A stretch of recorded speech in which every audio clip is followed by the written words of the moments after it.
I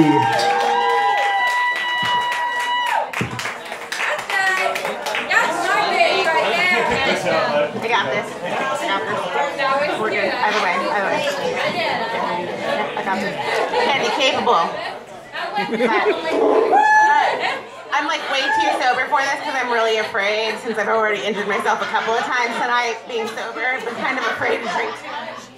So I actually brought up notes because the anxiety level is high. Don't worry, you guys. I am going to talk about the elephant in the room. We're good. Okay, so for those of you who don't know me, I am totally 1 in a million. By this, I mean that I am incredibly lucky at being very unlucky. Like, for instance, when I was living in Texas this past year, I literally did get struck by lightning. That fucking happened. I was driving, and I was incredibly scared. All of a sudden, I couldn't see anything. It was dry lightning. Don't know if anyone has experienced that before. Pretty terrifying. All of a sudden, I see this bright fucking white light, and there's all these cars, and I just, like, can't see shit. I don't know if I should stop or go, and I'm not gonna lie, I pissed myself just a little bit. Very scared. Thought I had died. I was like, oh my god, I see the light. So what ended up happening is it really got me thinking I will be that unlucky person that's going to get struck by lightning a second time, and this time I'm afraid I won't have a vehicle that I'll be in. So I've crossed off a couple of things on my to-do list, like skydiving or being a chimney sweeper, swimming with the sharks, golfing, roofing, all of my dreams slowly slipping away. So because luck would have it, I actually wound up back in Butte County because I was here on vacation. And meanwhile, in Texas, my home was flooding. There was also a tornado that ripped through the town. My job was gone, and the airport was flooded, so I no longer even had a way back home. Made matters worse is that when I got the remnants of my stuff sent out here, someone decided that during the couple of days that the crate was being left there unattended, that they were going to pillage through my stuff. So I literally paid thousands of dollars to get back pajamas. It was fun. So my vacation turned into a staycation. So what do you do when your life is turned upside down? You turn to drinking, smoking, drugs, and that's the sex, right? To balance things out, you pray. I prayed for 3 things when I was really drunk. I prayed for a break, I prayed for strength, and I prayed for courage. Well, 2 weeks ago, when news broke, people ended up, rather than asking me what happened, they started just like guessing what happened to me, because most of them knew me. My favorite, though, was actually from someone who didn't know me, and he said, don't you know, women in power tools don't mix? What's funny about that is that he didn't know that I've been a very successful dildo and vibrator saleswoman for the past 10 years, so I'm like the fucking queen of power tools. And as much as sex has sent me to the ER, don't worry, I will be talking about that next Wednesday, so you guys should come back, talk about other injuries that I have had. I'm very sad to report this was not a sex-related injury, and it actually resulted in the lack of sex in my life. I'm really sad. My vagina is really sad about this too, don't worry. So what happened was I was on a date at Hell's Gate because we hadn't been there in a really long time. We thought it'd be fun. So very first thing that happened, put on the rollerblades, and I thought, you know, I got this. It's been like 15 years, but I was really good back in the day.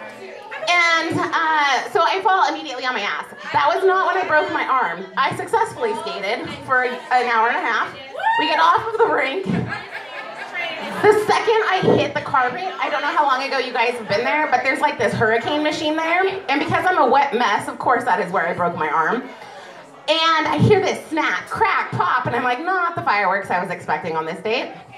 But that's okay. Those were definitely the sounds of all my dreams being broken.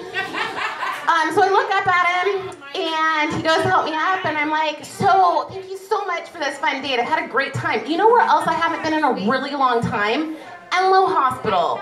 We should go, and this time I'll pay, because I totally don't have health insurance, because I just moved here from Texas.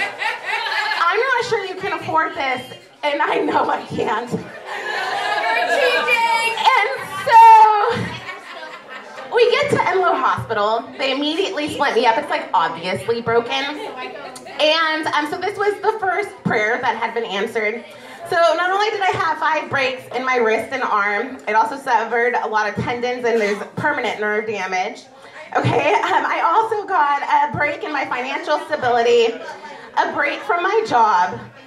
I got a break from the drugs, the sex, and the alcohol, and smoking cigarettes. And lastly, I got a break in bathing myself. You do not know true humility until you have to have your friend, and then worse, your mother, go ahead and help you insert a Diva cup, shave your vagina, and fucking bathe you. I have never been more sad to be single in my entire life. So after the hospital, you know, they tell me that I have to come back for surgery. I'm like, okay, I am really fucking high on drugs and I really need someone to go ahead and take care of me. So I go over to my fuck buddy's house, right? Of course. So I go there and I didn't realize how horny value makes me. I was in this like really lucid dreaming state and I could have sworn I just went straight to bed. Apparently that was not what happened. Apparently my left hand still works amazing because in the middle of the night, I just started jacking him off and then fucking rode us both home. Literally fell back onto the bed after saying I love you and passed the fuck back out.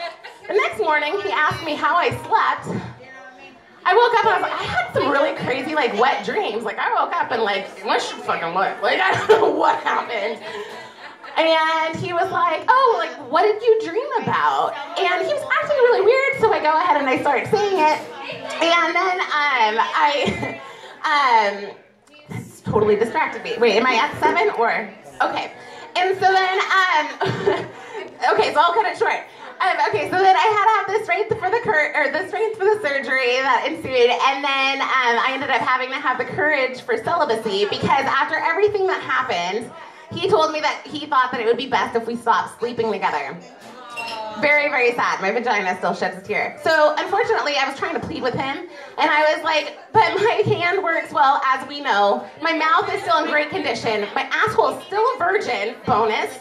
Okay, and my vag still works too. I've also just purchased $1,000 in sex products because I'm a consultant and I could do that. And it's gonna be really hard for me to use the swing and the pull on my own, and the handcuffs, well, those can wait till later. But please, please, begging. I really don't want to live without sex right now. So, long story short, if anyone knows anyone, my vagina, it is accepting applications because I'm in some need of some relief. Thank you guys. I've been Tanya Marie. You guys have a good night. Woo!